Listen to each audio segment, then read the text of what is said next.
जो जानवर दशम के दिन भूखा है, नम के दिन भूखा है, उसको 11 को चारा दोगे और 11 के बाद में नहीं। और चारा भी उसको नहीं दिया जा रहा। जानवर की जरूरत का हमें ख्याल नहीं है। हमें ख्याल है कि हमें कितना पुण्य मिलेगा, कितना लाभ मिलेगा। यही चारा अगर दशम का या नम का या तीज को खराब कर दिया तो लाभ कुछ नहीं होगा और चारा बेकार चला जाएगा सारा का सारा। जबकि जानवर का पेट तो तीज को या पांचम को भी भर सकता है बेचारे का, वो पांचम के दिन भी भूखा होगा। अब कुत्ता कौन सा है? काला रोटी, काला कुत्ता, और जैसे रोटी डाल रहा है और लाल कुत्ता आगे आ गया, सफ़ेद आगे आ गया, पीछे काला कुत्ता है और मैं सफ़ेद या लाल वाले को डाल देता हूँ। लोग कहेंगे देखो बेवकूफ़, काला कुत्ता था तो फिर लाल वाले को क्यों डाली? काले कुत्ते में पुण्य ज़्यादा है, सीधी सी बात है। अब पुण्य का ही पता नहीं है, जानता ही नहीं, रोटी गंवा दी। और लाल वाले में, सफ़ेद वाले में तो कोई थोड़ी बहुत पुण्य आएगा तो आएगा। इस प्रकार की सारी बेवकूफ़ियाँ पता नहीं कितनी, और उनको समझदारी माना जाता है। जो ज़्यादा चालाक है सीख जाता है, ज़्यादा होशियार है सीख जाता है, उसको समझदार कि नहीं नहीं इनको लाओ आगे, इनको पता है क्या करना है। यहाँ कितने 7 चाहिए, 4 चाहिए, क्या चाहिए, और फिर इसमें ये क्या, यहाँ ये दाने कितने डालने, ये कितना डालना है, इसमें और क्या चाहिए, एक पत्थर लाना पड़ेगा, एक और लाना पड़ेगा। ये जो जितनी ज़्यादा बेवकूफ़ियाँ बताएगा। और अगर कोई पंडित है उसने 2-4 नई बेवकूफ़ियाँ बता दी कि इसमें एक तो सुपारी का दाना होना चाहिए, एक इलायची भी होनी चाहिए, तो लोग कहते हैं यार ज़्यादा जानकार है। देखो हमारे उन महाराज ने तो बताई नहीं इलायची, उन्होंने सुपारी का दाना बताया ही नहीं, उसने तो कोरा खोपरे का दाना ही बताया था, उसने ये बताया था, उसने इन्होंने ज़्यादा बताया, यार ज़्यादा जानकार है। और ऐसी बेवकूफ़ियाँ फिर ये जो पंडित नहीं होते, पंडितों के आस पास फिरते हैं ना, वो भी ऐसी चीज़, नहीं साहब मुझे पता है, मैं को इसमें ये चाहिए, इसमें ये चाहिए, अरे मैं जानता हूँ। लोग कहते नहीं महाराज ये था जितना ही जाना है, आपके बराबर ही जानते हैं। और ऐसी जो बेवकूफ़ियाँ जितनी ज़्यादा सीख जाता है वो बहुत ज़्यादा समझदार माना जाता है। लोग कहते नहीं नहीं वो जानकार है, उनको बुलाओ। महाराज को पता नहीं होगा तो भी उनको, पंडित जी को भी वो बता देंगे, वो पंडित जी भी ज़्यादा जानते, क्यों वो पंडितों की बातें सीखते हैं रोज़ और उनको समझदार माना जाता है। और हमारे जैसे सीधे साधे आदमी तो इन बेवकूफ़ियों की तरफ ध्यान ही नहीं देते हैं और सीधी सीधी मूर्खताएं समझते हैं। तो क्या क्या ध्यान दें, क्या गिनती करें कि यहाँ क्या चाहिएगा, एक लोटा चाहिए, उसके ऊपर ये धागा बांधना है, इसके ऊपर ये करना है, उसके गांठें कितनी देनी है, उसको दाएं हाथ से बांधना है, बाएं हाथ से बांधना है, राउंड एंटी क्लॉक लेने, एक क्लॉक वाइज लेने, पता नहीं कितनी हद से ज़्यादा बेवकूफ़ियाँ। मुंह से पता नहीं गालियाँ निकालते हैं क्या, बड़बड़ बड़बड़ करते रहते हैं। हाँ राम राम साहब, प्रणाम, नमस्कार, सबको मैंने कर भी दिया। वैसे ज़्यादा पुण्य तो 11 के अलावा चारा डालने में होगा, और दुगेश्वर साहब जर्रा जी के 11 के अलावा डालोगे तो ज़्यादा पुण्य होगा। भाई ज़्यादा पुण्य अगर 11 के अलावा होते हैं, अगर 11 को कोई नहीं डालता है तो भी बात ठीक नहीं। जब भी कोई भूखा है, अगर काला कुत्ता भूखा है तो काले कुत्ते को डाला जाए, और सफ़ेद वाला भूखा है बेचारा तो फिर सफ़ेद वाले को देने में हर्ज नहीं होना चाहिए। ये पुण्यकार, ये सारी, ये तो बेवकूफ़ियों का कोई पार ही नहीं है।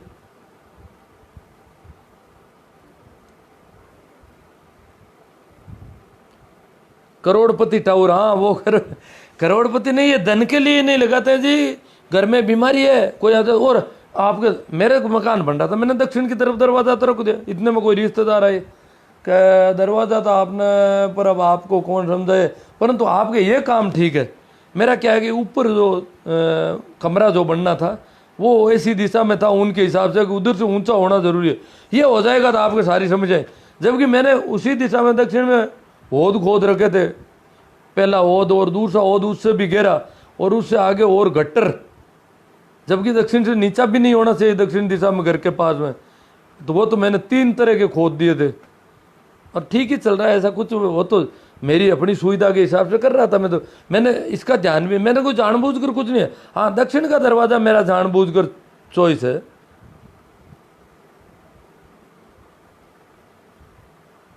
हाँ दक्षिण का दरवाज़ा, जसराज जी बहुत अच्छी बात, धूप नहीं, दक्षिण के दरवाजे में सर्दियों में तो मेरा बरामदे में धूप रहती है पूरी, पूरी सर्दियों में बरामदे के आगे जो चबूतरा उस पर इतनी अच्छी धूप रहती है, शानदार। और गर्मियों में धूप नहीं रहती है, और हवा जो आती है इधर दक्षिण पश्चिम वाली, वो सीधी मेरे कमरों में, घर में, मुख्य कमरे में, बरामदे में होकर के सब जगह, क्योंकि बरामदा उसी दिशा में है थोड़ा, तो सारे सुविधा, उसी सुविधा को देखकर मैंने बनाया कि मैं इसे बहुत पसंद करता हूँ। मुझे सर्दी का डर लगता है बहुत ज़्यादा। अगर उत्तर दिशा में करूँ तो ठंड से ठिठुर जाए, बुरी तरह से हालत ख़राब हो जाए, तो मुझे वो पसंद नहीं है। सर्दियों में तो ठंड रहेगी और वो हवा और नहीं आएगी, जो दक्षिण पछुआ हवा चलती है हमारे यहाँ ज़्यादा, वो नहीं आएगी। जो अरब सागर की हवा हमारे इलाके में आती है, जो वातानुकूलित हवा है सबसे ज़्यादा।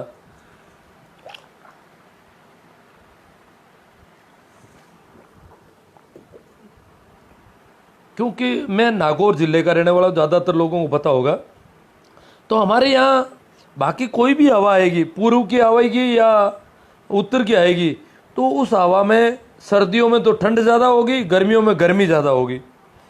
हवा जो समुद्र के ऊपर से हवा आती है, अरब सागर के ऊपर से, समुद्र क्या है कि जल्दी ठंडा भी नहीं होता, जल्दी गर्मी नहीं होता, इसलिए समुद्र से जो हवा आ रही है वो ज़्यादा गर्म नहीं होती है गर्मियों में भी, और सर्दियों में ठंडी भी नहीं होती, इसलिए वो सबसे अच्छी हवा है और वो हवा मिलनी चाहिए वो।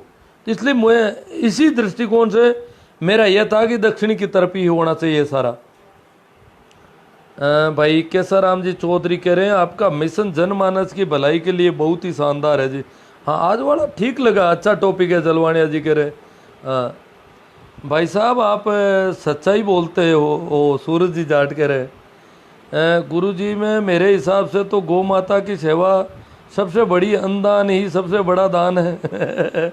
रायचंद जी नागड़ी है, मैं तो भैंस माता की करो, गौ माता की करो, गधी की करो, बकरी की करो, किसी की करो, अगर आप सेवा कर सकते हैं। अगर आप कबूतर की तो सेवा कर रहे हो, पानी से परेशान है, तो कौवे के नहीं कर रहे हो, जानबूझ करके टाल रहे हो, तो कौवा है इसके नहीं करूँगा, ये बात ठीक नहीं है। परमात्मा कबूतर को भी भेजता है, कौवे को भी भेजता है, गौ माता को भी भेजता है, भैंस माता को भी भेजता है, बेल पापा को भी भेजता है, सबको भेजता है। इसलिए ईश्वर की तरफ से ऐसा कोई भेदभाव नहीं है। ये भेदभाव इन बदमाश शास्त्र वालों ने, पंडितों ने, मुल्लों ने, मौलवियों ने, पोप ने, पादरियों ने किए। ये सारी बदमाशियाँ इनकी की हुई है। सारी माताएं पिताएं जो बना रखे हैं इन्होंने, ये सारी बदमाशियाँ हैं। बाकी अस्तित्वगत ऐसा कुछ नहीं है। जिन जिन जानवरों को परमात्मा भेज रहा है, जिन जिन जानवरों को परमात्मा जिलाए रखता है, पोषण दे रहा है, उनको हम कैसे इनकार कर सकते हैं। वो सारी माताएं हैं।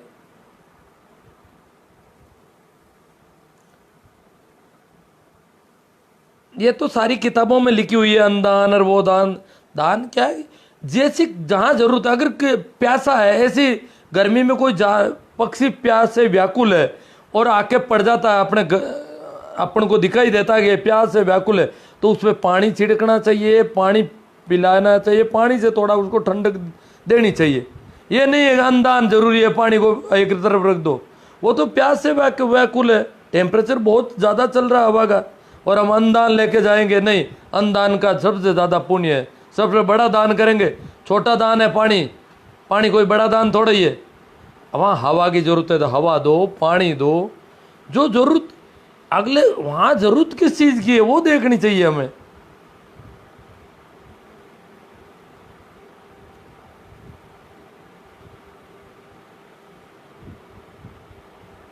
सुरेश जी वर्मा, ज्योतिष पर आपका क्या विचार है?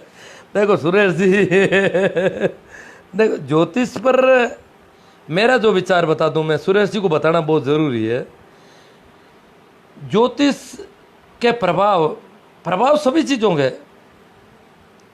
जैसे सूर्य अभी बहुत तेज है, सीधी किरणें पड़ रही है। हम कर्क रेखा के आसपास के लोग हैं तो यहाँ लगभग सीधी किरणें पड़ने लग गई आजकल, बहुत ऊपर आ गया सूर्य, तो सूर्य की किरणों का प्रभाव पड़ेगा। हम देखते हैं कि चंद्रमा, पूर्णिमा को पूरा चंद्रमा होता है, और ये पूरी दुनिया में कि चंद्रमा की वजह से जिस दिन पूरा चंद्रमा होता है लोग पागल ज़्यादा होते हैं, विक्षिप्त ज़्यादा होते हैं।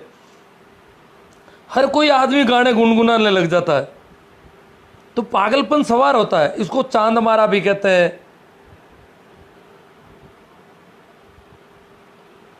ये हमारे यहाँ चांद गेला भी कहते हैं। तो चंद्रमा का जब इतना असर पड़ता है मनुष्य के मनोमस्तिष्क पर, मन की स्थितियों पर, प्रत्येक व्यक्ति प्राणी के मन की स्थितियों पर चंद्रमा के पूरे होने और अधूरे होने, छोटे होने और बड़े होने का फर्क पड़ता है। समुद्र में ज्वार भाटा आता है, समुद्र का पानी ऊपर नीचे होता है चंद्रमा की वजह से। तो हमारे अंदर का पानी भी ऊपर नीचे, हमारे ऊपर भी जरूर इनका असर पड़ता है। परंतु इस असर को टालने के लिए मैं तांबे की अंगूठी डाल दूँ अंगुलियों में, ये बिल्कुल ठीक नहीं है मेरी दृष्टि में। जो भी असर पड़ रहा है पड़ेगा, उनको मैं नहीं टाल सकता। उनको कैसे टालने के प्रयास, ये जो होशियारी है, जो और है, वो मुझे पसंद नहीं है। जो भी अस्तित्वगत है, चांद है, चांद की जगह है, और भी कोई ग्रह है, नक्षत्र है, उनके जो भी प्रभाव है वो है, उनको मैं टालने की जो होशियारियाँ और चालबाजियाँ हैं वो मुझे ठीक नहीं लगती है। बाकी उनके जो भी प्रभाव है वो सहज स्वीकार है। और क्योंकि सूरज की वजह से हम जिंदा हैं। एक सेकंड भी सूरज अगर नहीं हो तो हम जिंदा नहीं रहेंगे। सूरज अगर एक सेकंड चला जाए, टेम्परेचर माइनस में चला जाएगा पूरा ही, हमारा खून बर्फ हो जाएगा हाथों हाथ ही। एक सेकंड में इतनी सूर्य अनवरत ऊष्मा देता जा रहा हमें। सूर्य दिखाई नहीं देता, इससे कोई 15 करोड़ किलोमीटर दूर है, सिर्फ पृथ्वी की ओट में आ जाता है कभी कभार रात के समय। तो उससे क्या, उससे इतना टेम्परेचर गिरता नहीं है वातावरण का। परंतु अगर जेठ के महीने भी 2 दिन तक सूरज नहीं हो, हमारे यहाँ प्रकाश आता मारवाड़ी में, रात पर रात पड़ जाए, एक रात और लगातार रात हो जाए, तो फिर हालत खराब हो जाए, बर्फ जम जाएगी। अगर सूर्य नहीं हो, जैसे ध्रुवों पर क्या होता है, सूर्य की किरणें तिरछी पड़ती है, इसलिए बर्फ पिघलती नहीं है कभी। सूर्य की किरणें तिरछी पड़ने की वजह से बर्फ पिघलती नहीं है। जैसे उत्तरी ध्रुव में अभी दिन चल रहा है, अभी दिन चल जाएगा उत्तरी ध्रुव में कई दिनों तक, परंतु सूर्य की किरणें तिरछी है इसलिए बर्फ पिघलती नहीं है, जम रही है। और भी दिन चलता है तो भी जमती है, क्योंकि सूर्य की ऊष्मा पर्याप्त मात्रा में नहीं पहुंच पा रही। तो अगर 24 अभी इस सर्दी में, गर्मी में भी अगर 24 घंटे या 30 घंटे सूर्य वापस नहीं आए तो एकदम से टेम्परेचर गिर जाएगा बुरी तरह से। अब अभी फर्क क्या है, सूर्य की उपस्थिति 10 घंटे नहीं रहती है, सर्दियों में 14 घंटे नहीं रहती है, और थोड़ी किरणें तिरछी पड़ती है। 14 घंटे सूर्य हमारे सामने नहीं रहता है तो बहुत ज़्यादा ठंड पड़ने लग जाती है। अभी 14 घंटे ज़्यादा सामने रहता है, रात छोटी होती है तो बहुत ज़्यादा गर्मी हो गई टेम्परेचर में। ये इतना असर पड़ रहा है सूर्य का। तो अब आगे चलते हैं। ये भाई हो गई इस पे तो बात लगभग। अब देखो सुरेश जी विद्वान आदमी है, ये फंसा भी सकते हैं। गोगा राम जी भादू चौधरी थोड़ा बहुत इस्लाम पर भी ज्ञान दें सर, वो भी तो कहते हैं अल्लाह ने चांद के टुकड़े कर दिए। देखो इस्लाम और हिंदू दोनों ही चांद पर विश्वास करते हैं ज़्यादा। ये नहीं है, हमारे भारत में जितने भी कैलेंडर हुए हैं वो चांद पर है। भारतीय महीने चांद पर आधारित है। भारतीय महीने जो अमावस्या, पूर्णिमा, ये सब चांद पर आधारित है। और इस्लाम का कैलेंडर भी चांद पर आधारित है। चांद के आधारित ही हमारी तिथियां हैं सारी। तो कैलेंडर के हिसाब से इस्लाम और हिंदू दोनों ही एक ही तरह। हिंदुओं ने यहाँ भारत में ज्योतिषीय नॉलेज अच्छा था शुरू से ही, और गणनाएं करने की, गणित भारत की, दुनिया को जीरो की देन भी भारत है।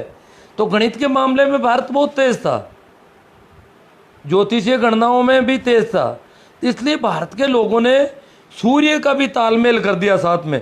तो हमारा वर्ष जो है चंद्र वर्ष के साथ साथ सूर्य वर्ष भी है। एक महीना अलग बढ़ा करके या कुछ दिन बढ़ा करके प्रत्येक कैलेंडर में, भारतीय कैलेंडरों में सौर वर्ष भी साथ में कर दिया। महीने चंद्र चांद पर आधारित है, वर्ष सूर्य पर आधारित कर दिए।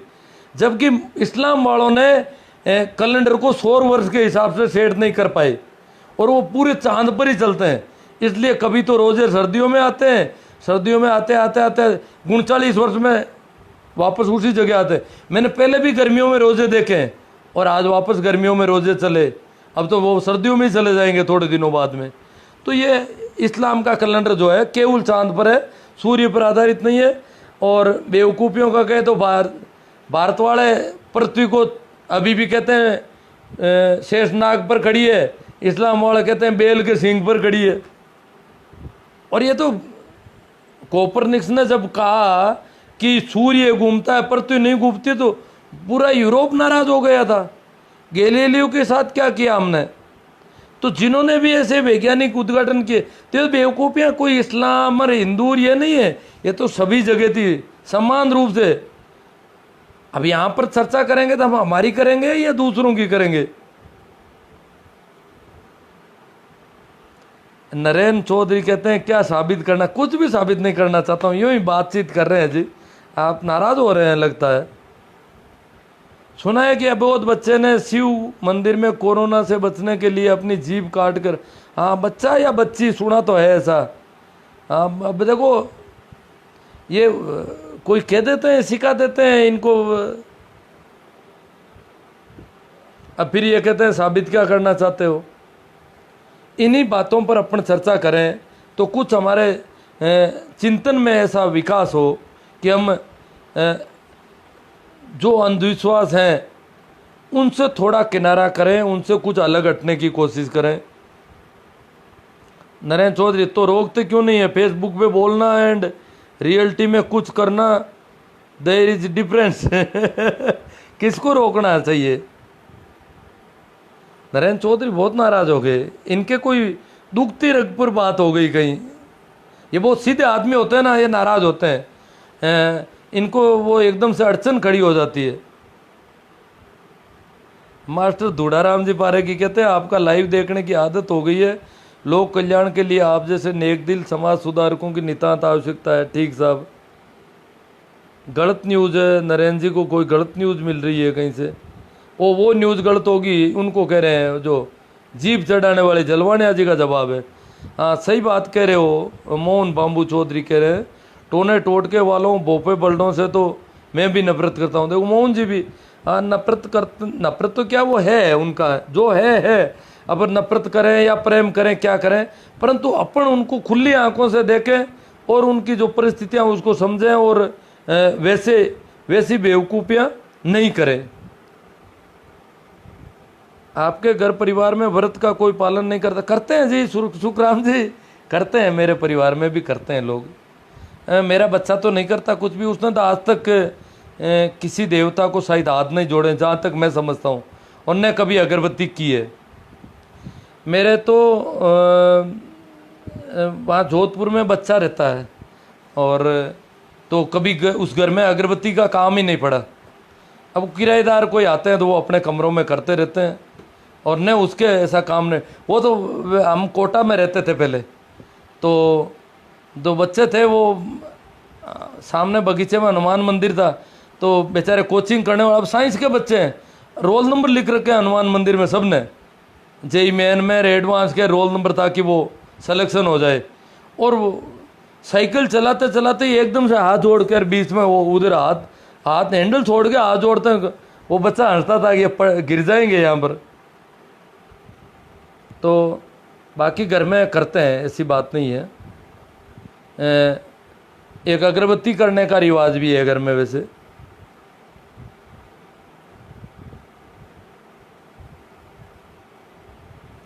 पुष्पा हुड्डा को काफ़ी ठीक लगा है मामला, महिला होकर के बहुत क्रांतिकारी विचारधारा की है। घूंघट प्रथा के खिलाफ इन्होंने काफ़ी अभी कैंपेन शुरू किया। हालांकि मैं तो ओढ़ने का ओढ़ना भी गलत समझता हूँ। घर में कमी हो तो घर के सदस्यों को समस्या हल करनी चाहिए, कोई पड़ोसी नहीं। हाँ, वो घर वाले जाने, उनका काम जाने, मैं तो क्या समझाऊँ। जब वो घर वाले भी तो सुनते हैं ना लाइव तो मेरा। नरेंद्र चौधरी कहते हैं समझ में कुछ नहीं आ रहा है सुरेश, धार्मिक क्रियाकलापों के भाव पक्ष का अलग महत्व होता है। हाँ, भाव पक्ष का महत्व अलग है। भाव का मामला जिन लोगों का होता है, जैसे कर्मा का भाव है, मीरा का भाव है, उनकी अलग बात है, अपन उन पर नहीं जाएं। जो लालच के हिसाब से कर रहे हैं वो भाव से नहीं कर रहे हैं। जो भोले भाले हैं वैसे कर रहे हैं, उनके कोई दिक्कत नहीं, उनको उनका करना गलत नहीं है। जैसे कर्म रेदास जैसे क्रांतिकारी संत ने मीरा को मना नहीं किया कुछ भी। तो भाव पक्ष जिनका मजबूत होता है उनके लिए कुछ नहीं है, वो किसी के कहने से रुकने वाले भी नहीं है, और वो उनके लिए फिक्स भी नहीं है सांचे। वो कभी नहीं भी करे तो नहीं भी चल सकता उनके। अरे तो बोलो दीपावली धोखाधड़ी है या नहीं, पर अभी अब क्या बोले दीपावली धोखाधड़ी।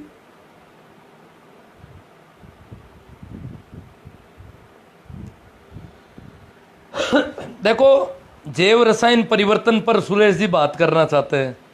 जैव रसायन हमारा जो भाव है, मन स्थिति है, मन स्थिति की वजह से हमारे जैविक जो रसायन है उनमें बदलाव आता है। जैसे हम बहुत ज़्यादा क्रोध में है तो हमारे जैव रसायनों में अलग तरह की, हमारी श्वास की गति भी अलग हो जाती है, हमारे शरीर के रसायनों में भी चेंजेस आते हैं। तो जैव रसायन परिवर्तन एक है, परंतु अगर कोई डर कर या लालच में जो कर रहे हैं, चालबाजियां कर रहे हैं, जो बदमाशियां कर रहे हैं, वो कतई ठीक नहीं है।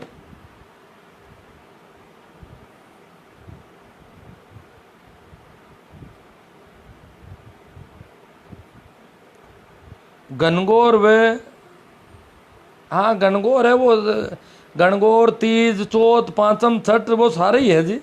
कुछ पता नहीं है जैव रसायन के बारे में।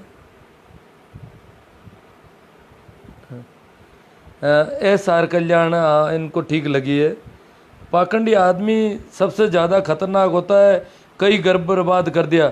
मतलब आर्थिक नुकसान ही बहुत ज़्यादा करते हैं, और सामाजिक नुकसान पूछो मत क्या क्या कर सकते हैं। वो एक दूसरे का बैम डाल देते हैं, पड़ोसियों के अंदर घृणा पैदा कर देते हैं कि उसकी वजह से आपके यहाँ ये सारा हो रहा है, उसने कोई टोटका कर दिया, ये हो गया, वो हो गया, पता नहीं कितनी बीमारियां खड़ी कर देते हैं लोगों में, कितने तनाव में जीते हैं लोग, कितने टेंशन खड़े कर देते हैं इस प्रकार के।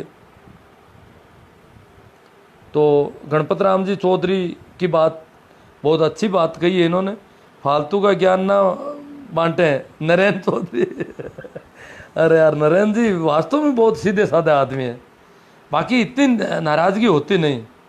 इनको बिल्कुल ये चोट को बिल्कुल चोट की तरह लेते हैं। बाकी तो जो लोग हैं चोट नहीं लेते इतनी, इनको जैसे ही अपने ऊपर चोट लगती है एकदम से तिलमिलाट होती है। भंवरलाल जी धानिया कह रहे हैं कि बेशक की अमावस्या को ही जानवरों को चारा डालते हैं, बाकी भूख नहीं लगती क्या। हाँ, बैसाखी अमावस्या, देखो एक तो बैसाख और जेठ, बैसाख में पानी पिलाने की है जो पौधों को, पक्षियों को, ये परंपरा तो ठीक है। इस मौसम में गर्मी ज़्यादा रहती है, और इस मौसम में अगर पेड़ पौधों को पानी नहीं दिया जाए, और जिन पेड़ पौधों की जड़ें बहुत गहरी नहीं जाती है, तो वो सूख सकते हैं और वो परेशान हो सकते हैं, उनको लू लग सकती है।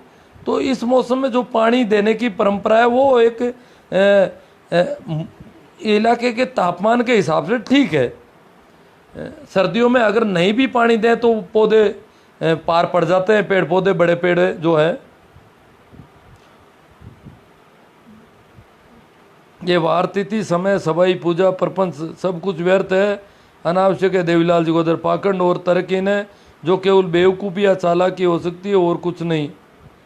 हाँ, भंवरलाल जी कहते हैं सब मेरे साथ बहुत हरकतें होती है, काले कुत्ते बैल को रोटी खिलाने में, और जी रोटी पर तेल लगाया, घी लगाया, ये भी और समस्या है।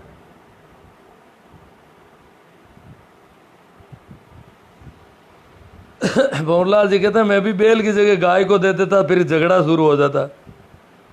अब किस वार को किसको देनी है, क्या करना है, सारे इतना पता नहीं क्या क्या इन्होंने बना रखे हैं। गुरुवर क्या भय आस्था का आधार है? नहीं जी, भय आस्था का आधार नहीं हो सकता। जहाँ भय है, लोभ है, वहाँ कोई आस्था नहीं है। मोहन जी बाबू कहते हैं सर जी दुनिया दिखावटी ज़्यादा है, बाकी दिन तो जानवरों को लट मारते हैं और किसी एक दिन पुण्य का हवाला दिखावा करते हैं। अजी लट मारने का अगर देखो तो मैंने देखा है कि ये देखो जो गायें घूमती है शहर में, मैंने कई बार सब्जी बाज़ार में देखा है, तो अगर किसी के ठेले पर नुकसान कर दिया, सब्जी के खोमचे को गाय ने नुकसान पहुंचा दिया, तो वो लट मार देता जोरदार से। और अगर भाईदी वो मुसलमान है तो वो लट नहीं मार सकता बेचारा, वो लट मारते ही एकदम से कसा ही लगेगा सभी को और उसको मारने दौड़ने लगेंगे। तो वो सारे मुसलमान है, वो तो बेचारे पूरी इस बात की ध्यान रखते हैं कि हम गाय को लट नहीं मार सकते, जिसकी माँ है वो मार सकता आराम से। ये फैक्ट देखा हुआ मेरा सब जगह। और जो मुसलमान है वो डांगड़ी रखते भी नहीं है इस वजह से, वो तो रखवाली करते हैं बेचारे, क्या करें। और दूसरे वाले तो अगर लट मारते हैं तो भी लोगों को ज़्यादा नहीं लगता है। शिवदत्त जी शंभू जी कह रहे हैं कि बहुत सार्थक बात कही सर, पाखंड अंधविश्वास, अच्छे अच्छे पढ़े लिखे लोग फंसे हुए हैं, सातिर जाति के लोग सभी को भ्रम में डाल रहे हैं, इंसानों में ब्राह्मण। हाँ, जाति से क्या है, होशियारी जो भी होशियारी करता है, भ्रष्टाचरण करता है, वो पंडित है, चाहे वो दलित है, चाहे कुछ भी है जो बेईमान है। अब दलित अगर बलि चढ़ाने को तैयार हो जाता है, किसी की बलि चढ़ा देता है, तो पंडित से ज़्यादा पंडित हो गया वो तो। कबूतर का दाना, गाय को घास डालो, कहने का मतलब है अनेक प्रकार से बांध रखा। लोग सुख मौज के लिए अनेक तरीके अपनाते हैं, पाखंड का फैलाव अधिक है। सुरेश जी कह रहे वास्तु शास्त्र का, सुरेश जी मुझे तो ज्ञान ही नहीं है ज़्यादा। अब पता नहीं, कभी तो कहते हैं लेटरिन इधर होनी चाहिए, कभी क्या इधर नहीं होनी चाहिए, मैं तो इसका ध्यान भी नहीं रखता हूँ जो भी है। और मैं तो सोचता हूँ कि जहाँ आपका प्लॉट है, अगर उसका हालांकि प्लॉट काटने वाले भी दक्षिण की तरफ तो रोड है और वो ऐसा करते हैं, तो दरवाज़ा किधर होना चाहिए, नाली का पानी किधर जाना चाहिए, किस दिशा में जाना चाहिए, ये सारी बातें ज़मीन की जहाँ ढाल है उधर जाएगा पानी। तो ये सारे जो है मेरे हिसाब से तो बेवकूफ़ियों का पार नहीं है। और ये इतनी सावचेती आदमी करता क्यों? आखिर क्या करना चाहता आदमी? आदमी ज़बरदस्ती ज़्यादा जिंदा रहना चाहता है। आदमी जैसा है, जैसे मैंने गलत चीज़ें खाई है, नशा किया है, तो बीमारी आएगी, मैं क्या करूं? या मैं सर्दी का मैंने बचाव नहीं किया, सावधानियां नहीं रखी, तो बीमारी मेरी गलतियों की वजह से आ रही है। मैं फालतू ही इस प्रकार की सावचेतियाँ करता हूँ, इस प्रकार की होशियारियाँ करता हूँ, ये क्यों? जो गलती मैंने की है उसका दंड मुझे मिलेगा, इसमें क्या मिलना चाहिए? अन्यथा क्यों चाहत होती है आदमी की? और अन्यथा चाहत होना मेरे हिसाब से परमात्मा के खिलाफ प्रपंच है, अस्तित्व के खिलाफ प्रपंच है सारा का सारा, और वो मुझे ठीक नहीं लगता। सुरेश जी, वास्तुशास्त्र के जरिए जो लोग चाहते हैं कि मेरे घर में सुख शांति रहनी चाहिए, अब तुम व्यवहार तो गलत कर रहे हो घर के लोगों के साथ, सुख शांति कैसे रहो? तुम लड़कियों को डांट रहे हो, बहू को डांट रहे हो, तुम्हारा खुद का व्यवहार तो संतुलित हो ही नहीं, और तुम कहते हो घर में तनाव नहीं रहना चाहिए। तनाव रहेगा, तनाव तुम पैदा कर रहे हो। तुम अगर मस्त हो, शांत हो, प्रेमपूर्ण हो, तो तनाव अपने आप नहीं रहेगा। वास्तुशास्त्र क्या करेगा वहाँ पर? तो सारी बातें मेरे हिसाब से भाई बीमारी है तो दवाई लेंगे या वास्तुशास्त्र के खंभे खड़े करेंगे? इलाज लेंगे, प्रॉपर इलाज। अब जैसे मेरे कान की बीमारी का सबने बता दिया कि कहीं पर भी कोई इलाज नहीं है, इनकार हो गए। अब मैं इंतजार कर रहा हूँ कि जब भी विज्ञान इस स्थिति में पहुँचेगा कि मेरा भी इलाज हो जाए, तब मैं भी सुनने लगूंगा। तब तक बैठा हूँ, जिंदा रहा और इलाज शुरू हो गया तो मैं भी सुनूंगा, और नहीं शुरू हुआ तो पड़ा रहेगा। मैं इसके लिए अन्यथा वास्तुशास्त्र को दोष दूं, उसको दूं, बेरू को दूं, माता को दूं, पता नहीं किस किस को, मेरे लिए ऐसा ठीक नहीं है, क्योंकि मुझे पता है कि मेरे जुकाम ज़्यादा रहते थे और बलगम ज़्यादा आता था और मैं नाक से जोर देता था और उसकी वजह से कान की नस पर दबाव पड़ा और नस दब गई और उसका ट्रीटमेंट अभी तक कहीं है नहीं। तो बस मेरी बीमारी है, मैं भुगतूंगा।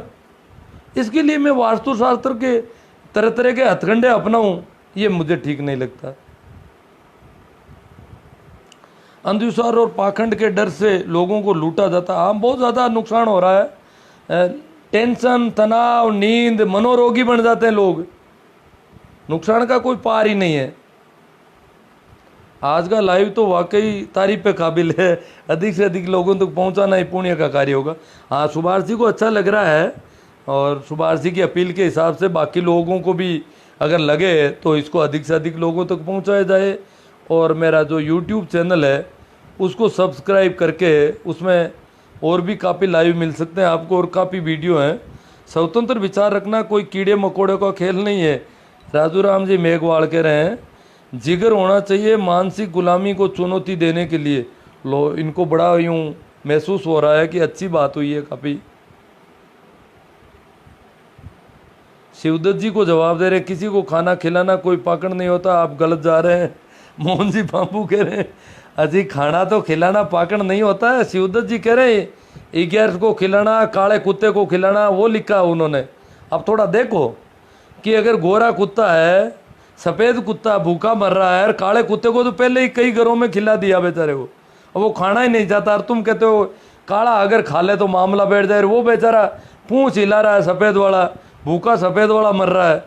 तो ये क्या है?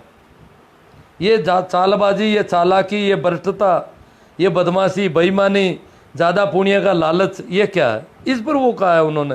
दिनेश कुड़ीवाल, सही बात है गुरुजी, लेकिन पापा माँ दादा दादी ने जन्म से शिक्षा ऐसी दी है, क्या करें। हाँ, ये मेरा बिल्कुल पड़ोसी है नीरेस्ट करके, ये कह रहा है कि मुझे शिक्षा ही ऐसी दे दी, करे क्या। तो अब मेरी शिक्षा और आ रही है ऊपर से।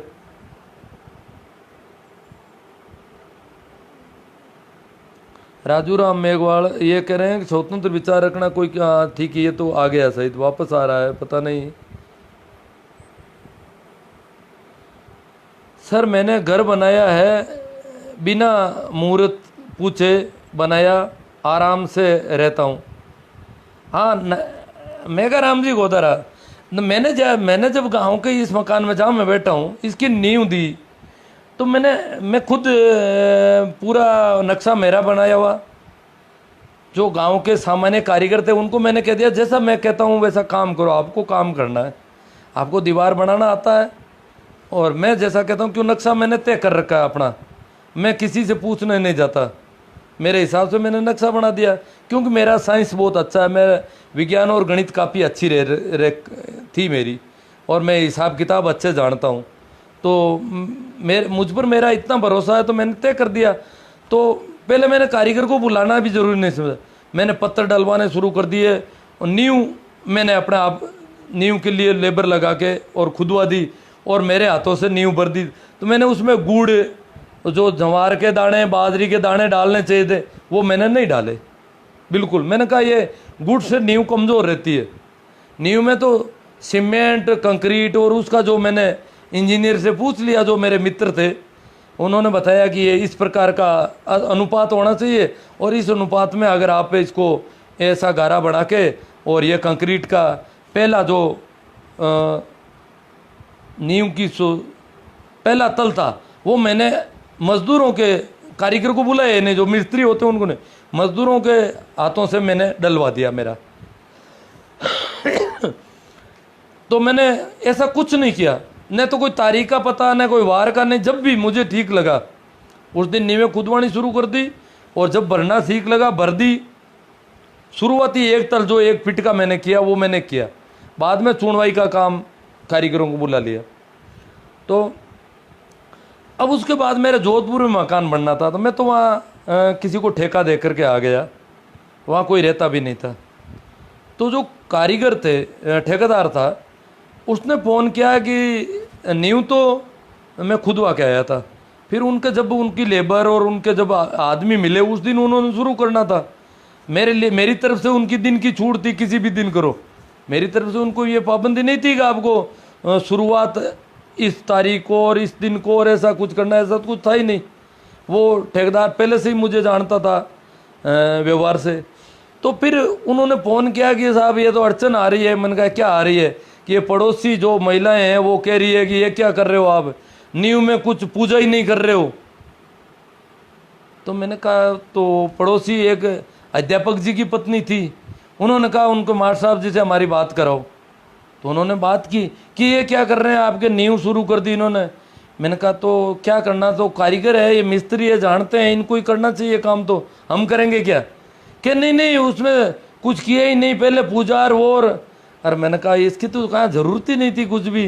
कि नहीं नहीं हम करेंगे, ऐसा नहीं है, मैंने तो पड़ोस की औरतों को बुला लिया है और हम तो ये सारा करेंगे, ऐसे नहीं होने देंगे। और मतलब ये शहरों में ज़्यादा बदमाशी है, गाँवों के बजाय। मेरी पत्नी ने उन्होंने नहीं कहा कि हम ऐसा कुछ करेंगे, मेरे घर में ऐसा नहीं कहा किसी ने यहाँ पर, परंतु वहाँ तो बहुत ज़्यादा गड़बड़ थी। अब बताओ मेरा मकान बन रहा, उनको क्या लेना देना? फिर भी वो तो बुला करके गीत और पता नहीं क्या क्या, वो फिर फ़ोटो भिजवाए मुझे व्हाट्सएप पर।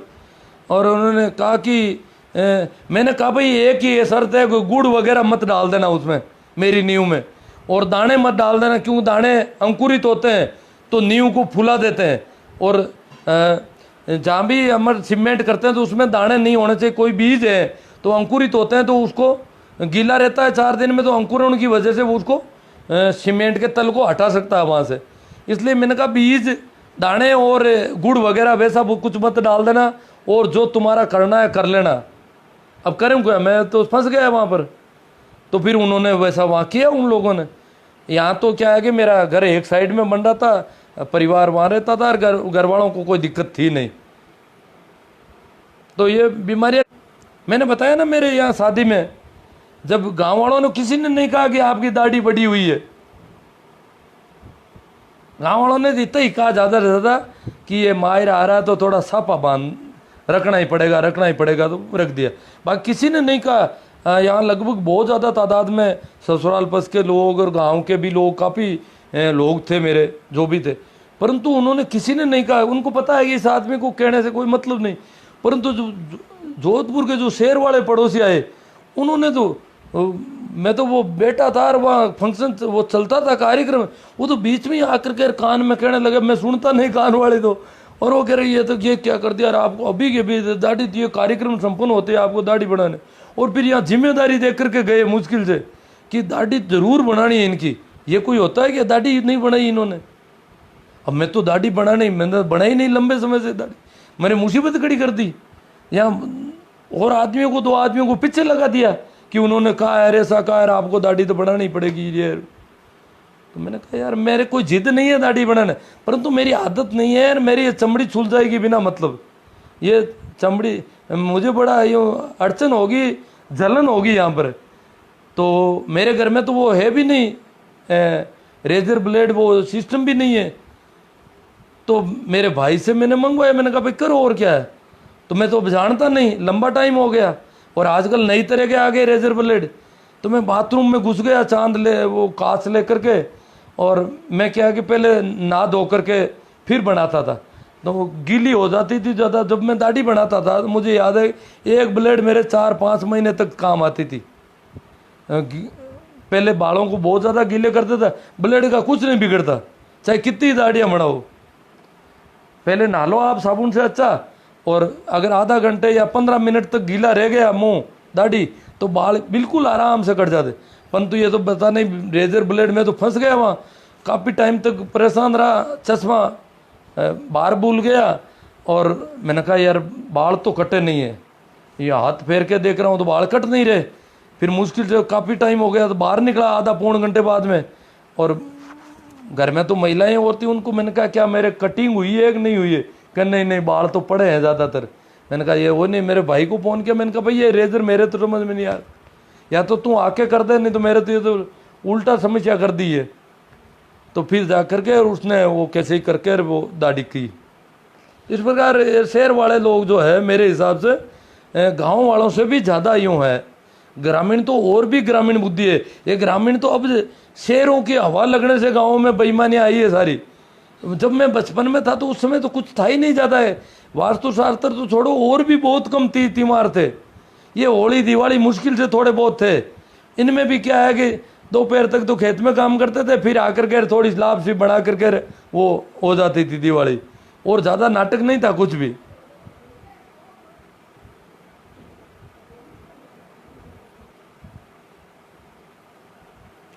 सरवण गांधी जाहिल से बोल रहे हैं कि पाखंडवाद पर आवाज़ उठाने वाले आप जैसे कम ही लोग हैं। चांद पर अच्छी बात कही आपने सर, चंद्र ग्रहण में भी दान देते हैं। हाँ वो तो देते हैं जी। आप ये वैज्ञानिक बातें कह रहे हैं, मेरा प्रश्न यह है कि क्या ज्योतिष का मानवीय व्यवहार और कर्म पर भी प्रभाव पड़ता है? हाँ जी पड़ता है सुरेश जी, पड़ता है। मानवीय व्यवहार पर भी प्रभाव पड़ता है, कर्म पर भी प्रभाव पड़ता है। परंतु मेरी मान्यता यह है कि जो भी प्रभाव पड़ता है, ज्योतिष भी उसका है, अस्तित्वगत है, परमात्मा का या अस्तित्व की तरफ से है। जैसे ये गर्म हवा आ रही है, इसका प्रभाव पड़ रहा है तो उसकी है। अब मैं जितना बचाव करूं, बाकी इसके प्रभाव को मैं इनकार नहीं कर सकता।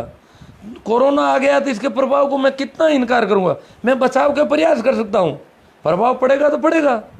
अब मैं इसके लिए पूजा पाठ शुरू कर दूं, नगीने पहन लूं, अंगुलियों में ये कर लूं, काले बस्तर का दान दे दूं, किसी को वो दे दूं, इस प्रभाव से बचूं, कोरोना के बचाव से। अगर ये भी तो एक प्रभाव है ना, कोरोना भी तो कोई ज्योतिषीय असर हो सकता है। तो प्रभाव पड़ते हैं, पर प्रभाव से बचने के लिए जो उपाय किए जा रहे हैं वो बहुत बड़े बेहुदा है और अस्तित्व के खिलाफ है। ज्योतिष को इनकार करना, ज्योतिष के सामने लट लेकर खड़े होना मेरी दृष्टि में ठीक नहीं है। पाखंड की जड़ें बहुत मजबूत है, मेघाराम जी गोदारा कह रहे हैं। राजू राम जी कहते हैं कोई खेल नहीं। आ जी, ये राजू राम जी पता नहीं बार बार वही कमेंट करते हैं या बार बार सामने आ जाता है। बहुत अच्छी जानकारी मिल रही है गुरु जी। एस कल्याण जी कह रहे हैं राम राम सा वो तो हो गया। ये गुरु जी मनुष्य जीवन जीने के लिए धर्म की आवश्यकता है या बिना धर्म के जीवन? देखो सुरेश चंद जी, धर्म से ही सब कुछ होता है। धर्म का मतलब है स्वभाव, तो सब कुछ स्वभाव से होता है। तो धर्म की आवश्यकता क्या? धर्म तो है, उसको कोई हटा नहीं सकता। जैसे विज्ञान है वैसे ही धर्म है। परंतु जो धर्म के नाम पर जो अंधविश्वास और पाखंड है वो धर्म नहीं है। इसलिए ये हिंदू, मुस्लिम, सिख, जैन जो भी है ये कोई धर्म नहीं है। ये बदमाशियां हैं, ये संप्रदाय है, ये जातियों की तरह ये सब गड़बड़ियां हैं। तो धर्म अस्तित्वगत है।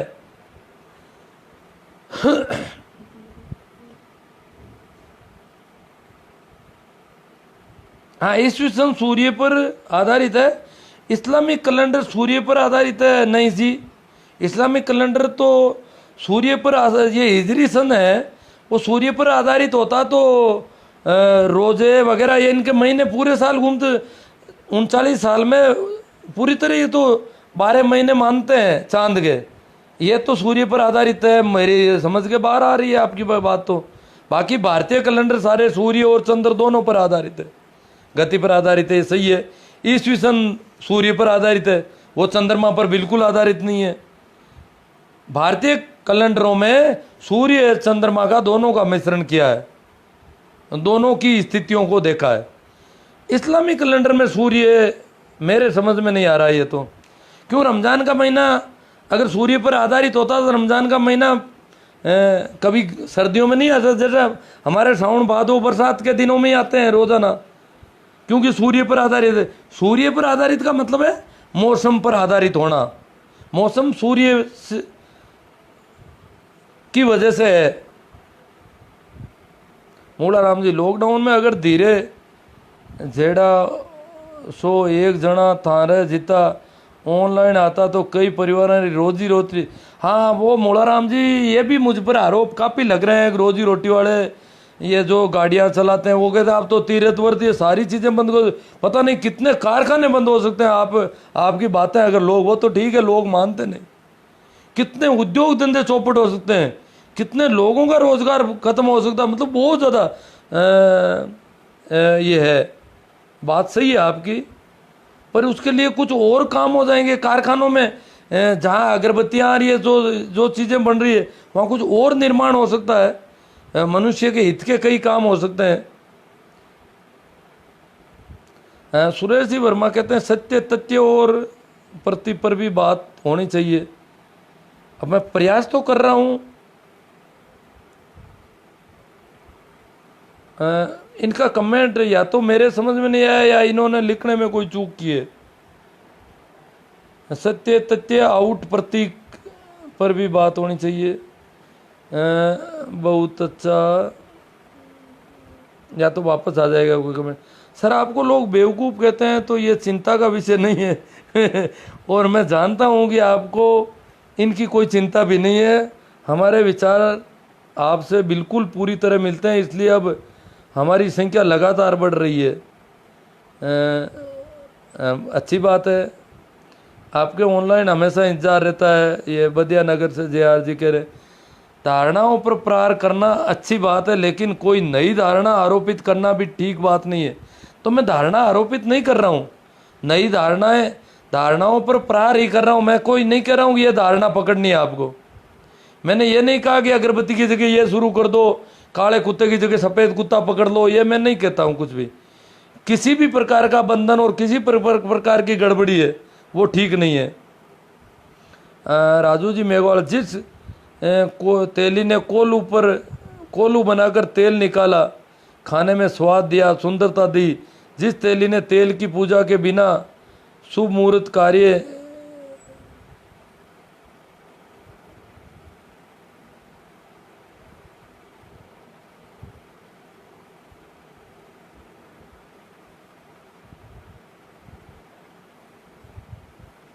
और सिर्फ ये कार्यों पर किन्होंने कहा है, ये भी आविष्कार है। जैसे तिल में तेल दिखाई देता था पर निकल नहीं रहा था। तेली लोग कहते हैं कि सुलेमान वैसे कोई जिसको सोलोमन भी कहते हैं, सुलेमान भी कहते हैं, एक बहुत समझदार आदमी का नाम रहा है। जैसे हमारे कई ऋषियों के नाम वो सेम नाम के ऋषि हुए हैं, इसी प्रकार सोलोमन या सुलेमान, वो कहते हैं सुलेमान हकीम ने 9 दिन तक गाड़ी की तेल की, और फिर हैरान हो गया कि इसमें तेल है निकलता क्यों नहीं है। परंतु तेल की जगह जब तक कोई दूसरा द्रव्य नहीं जाएगा तब तक तेल जगह नहीं छोड़ेगा। गाड़ी करने वालों को पता है अब तो कि उसमें पानी डालेंगे तो तेल अलग होगा, नहीं तो तेल भले कितना ही गाड़ी कितनी करो आप, तेल नहीं निकलेगा। तो कहते हैं कि सुलेमान की आंखों में इतना पानी आया परेशानी होने की वजह से, पानी और पसीना, और वो रोने लग गया कि ये तेल है निकलता क्यों नहीं, और उसके आंखों के पानी की वजह से तेल निकला। और फिर बाद में तेलियों ने पानी डालना। तो ये भी एक वैज्ञानिक आविष्कार है, खोजें की है लोगों ने। ओम प्रकाश जी चौधरी कहते हैं भोपे बर्डों से दूर रहें। शिवदत्त जी, सुरेश जी को लाइव जोड़कर चर्चा करें तो वे भी अपना पक्ष मजबूती से रख सके, वो ठीक रहेगा सर। सुरेश जी को इस समय लाइव जोड़ने से ठीक नहीं रहेगा। आजकल लाइव जुड़ते थे मुझे, मैंने तो आज देखा है लाइव जोड़ने से लाइव खराब हो रहा है टेक्निकली। अभी भंवरलाल जी कासनिया का लाइव देख रहा था मैं शाम को 5:30 बजे, तो उन्होंने लाइव जोड़ रखा था BDSS जी को किसी को, तो दोनों की आवाज़, एक की आवाज़ आती है दूसरे की नहीं आती है, एक का चेहरे के हाव भाव आते हैं दूसरे के नहीं आते हैं। तो लाइव शायद सीख बैठे कि नहीं, जुड़ते थे। अब मैंने देखा जुड़ता था, पहले मैंने सोचा जुड़ना भी बंद हो गया, आज उनका लाइव देखा तो पता चला कि लाइव जुड़ता है। वो पहले आपकी तरफ से आएगा लाइव के लिए मेरे पास, तब जोड़ा जाता है। हाँ सुनील जी, इसलिए मैं कैलेंडर शुद्ध रूप से चंद्र कैलेंडर है। सुनील जी जाट ने, हाँ सुनील भाणु, हाँ इसने मेरा पक्ष लिया है। एक नया महीना नए पतले अर्ध चंद्रमा से शुरू होता है।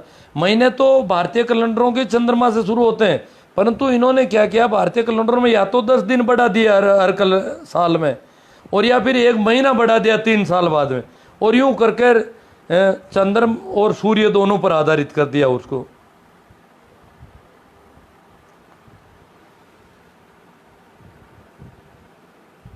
कई सौ सालों पहले शास्त्र ग्रहण अग्रिम बताते थे, साथ ही पृथ्वी को चपटी वे शेष नाग पर खड़ी है। मतलब जानबूझकर झूठ बताया गया? नहीं, ये जो ग्रहण अग्रिम बताते थे वो तो चंद्रमा की और पृथ्वी की गतियों को जानते थे। नहीं, गतियों को अगर जानते थे तो ये तो गति नहीं, चपटी। चंद्र ग्रहण और सूर्य ग्रहण को अग्रिम शायद ये गणनाएं पूरी तरह नहीं जानते थे, तब तो नहीं कर सकते। वो गतियों को नहीं जानते थे, सिर्फ गणना के आधार पर करते थे। पता नहीं कैसे करते थे वो लोग। उनके पास कोई पुराना रिकॉर्ड था और निश्चित टाइम से कोई आता होगा, क्योंकि ये तो इनके कक्ष तो निर्धारित है। हो सकता है इनको गतियों का पता नहीं होगा कि पृथ्वी की कोई गति होती है चंद्रमा की, परंतु इन्होंने आंकड़े रख लिए हो लंबे वर्षों तक कि इतने महीनों बाद में ये एक सीध में होते हैं और इसलिए चंद्र ग्रहण होगा इस पूर्णिमा को, और एक सीध में होते हैं इसलिए सूर्य ग्रहण होगा इस अमावस्या को। और हमारे देश में होता था तभी की इनकी गणनाएं थी, उस हिसाब से इन्होंने कर लिया होगा। बाकी पृथ्वी की गतियों का इनका तो पता ही नहीं था। ये तो बहुत बाद में पता चला कि पृथ्वी घूमती है।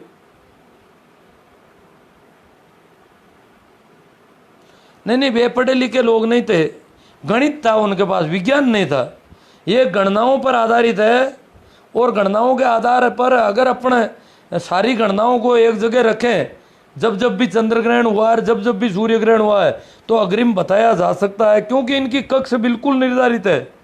चंद्रमा की सूर्य की जो कक्ष है निर्धारित है, और निर्धारित कक्ष में इनकी परिक्रमा का वो टाइम है पूरा। और इसलिए वो अगर पुराने रिकॉर्ड पड़े हों तो पता चल जाता है, इसमें कोई दिक्कत नहीं है। जैसे हमारे सारे कैलेंडर बहुत पुराने ज़माने, क्यों पता था कि इतने दिन बाद में और 29.5 दिन का चांद का महीना करना, तो वो सेट कर देते थे अपना, और सारा हिसाब किताब पुराना हिसाब था, पुराने हिसाब के आधार पर आगे चलता रहता था।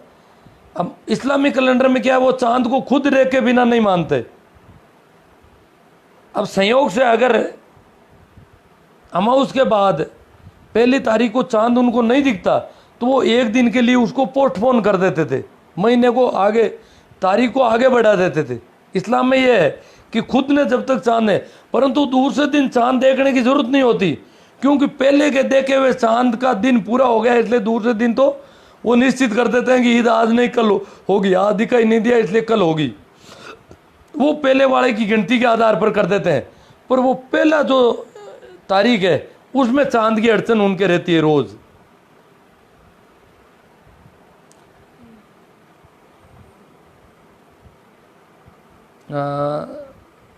मुसलमान गाय को नहीं मार सकता, ये बातें अच्छी लगी। अब मुसलमान डरते हैं ना, वो गाय को कैसे मारेंगे, लोग देखेंगे तो मुसलमान। मैंने पूछा, मैंने कहा आप डांग मार सकते हो क्या, आपके ये टोकरी गिरा दी जाए आपके खोमचे से, कि नहीं नहीं मरवाओगे क्या? अगर हम मारेंगे तो लोग कहेंगे कसाई इसको दया नहीं आती है, देखो गाय माता को मार रहा है बुरी तरह। और जो माड़ियों के जो खोमचे थे वो मारते थे आराम से, उनको कोई दिक्कत नहीं, वो मारे तो भी भाई उनकी तो माँ है, मारेंगे इसमें क्या है, और उनको कोई नहीं कहेगा कि ये तो अपराध कर रहा है, इसको दया नहीं आती है। तो उनको तो डरना पड़ता है बेचारों को। भाई राम भंवर राम जी खिचड़ कहते हैं मैं आधा पाखंडी हूँ जी। पाखंडी तो मैं आप सभी हैं जी पाखंडी। अगर मैं जैसा मैं हूँ वैसा पूरा का पूरा बाहर नहीं दिखाता हूँ, और थोड़ा बहुत भी अगर रंग करता हूँ, अलग दिखने का प्रयास करता हूँ, तो वो पाखंड है, वो धोखा है, वो कपट है।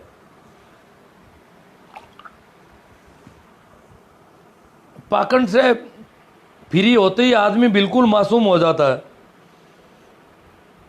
ऋतु के मूलाराम जी कह रहे हैं, ऋतु के अनुसार प्रकृति पेड़ पौधे जीव जंतुओं का संरक्षण करना पाखंड नहीं है, जैसे पौधों को पानी डालना जानो। हाँ ठीक है, ठीक है। अब तो शायद सुनील जी बिश्नोई, जब तक आप दूसरों को सुनाते रहो, ये पता नहीं क्या है, कोई उस समय कही होगी बात और उसके आधार पर हो गया। सर जी, शरीर में कोई जानलेवा गांठ होने पर सिर्फ उसी गांठ को ही निकालना चाहिए ना कि पूरे शरीर को चीर पाड़ कर ख़त्म कर दिया जाना चाहिए। उसी प्रकार हमारे धर्म समाज में गांठ नुमा पाखंड, हाँ सही है, बहुत बढ़िया बात है इनकी। हाँ, जो चीज़ें हैं उनको अलग किया जाना चाहिए, हाँ, बाकी पूरे को नहीं किया जाना चाहिए, ठीक है। आपके कान की बीमारी के बारे में मैंने प्रशिक्षण में आपको बताया था कि भैरू जी के फेरी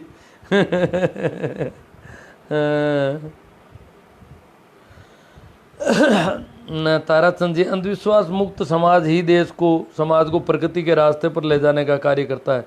जी बिल्कुल, अभी आपकी बातें गंगा, ज्ञान गंगा की तरह ही है, खिया राम जी बेनीवाल कह रहे हैं। मोहन बाबू, आपकी बातों से ज्ञान भी मिलता है और एंटरटेनमेंट भी हो जाता है, मनोरंजन भी अच्छा हो जाता है ना। हाँ, मूला राम जी, एक ब्लेड 4-5 महीने आप आत रही जच्ची को, आप भी कर सकते हैं आराम से। शर्त बता दूं आपको, अगर करें तो आपकी जो ब्लेड है वो आपने काम लेने से पहले यही है, पहले नहाओगे फिर बाद में दाढ़ी करोगे, पहली शर्त है। आपने नहा लिया साबुन लगा के और अब दाढ़ी करोगे तो आपकी ब्लेड को, आपको आसानी से, बहुत ज़्यादा सरलता से बाल अपने आप आते जाएंगे। और फिर वो ब्लेड जो है उसको काम लेने के बाद धो दी, और धो कर के थोड़ी उसकी हवा लगने दो ताकि वो सूख जाए, और फिर कागज़ में डाल के रख दो। बस ब्लेड काम लेते ही जाओ, भले साल भर ही, 4-5 महीने के साल भर लगोगे तो भी कोई दिक्कत नहीं होगी। ये तो उस ज़माने में इतनी कोई अच्छी ब्लेडें भी नहीं आती थी, और बाकी लोगों के नहीं काम करती थी, मेरे करती थी। और मेरे बाल भी बहुत कड़क है। इस प्रक्रिया से काम ले तो काम ले सकते हो आप। हाँ, ये आपस में जवाब दे रहे हैं।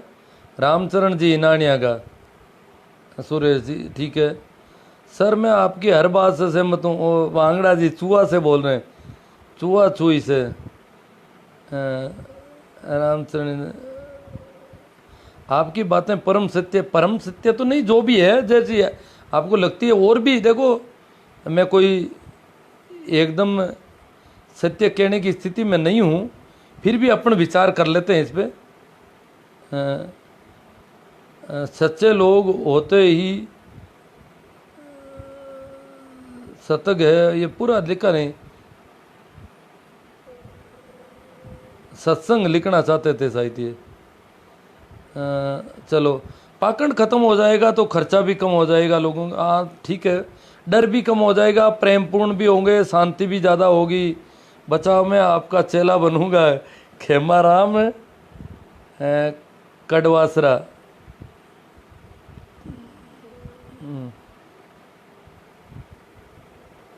तो शायद अब तक के सारे कमेंट मेरे हिसाब से आ गए हैं। और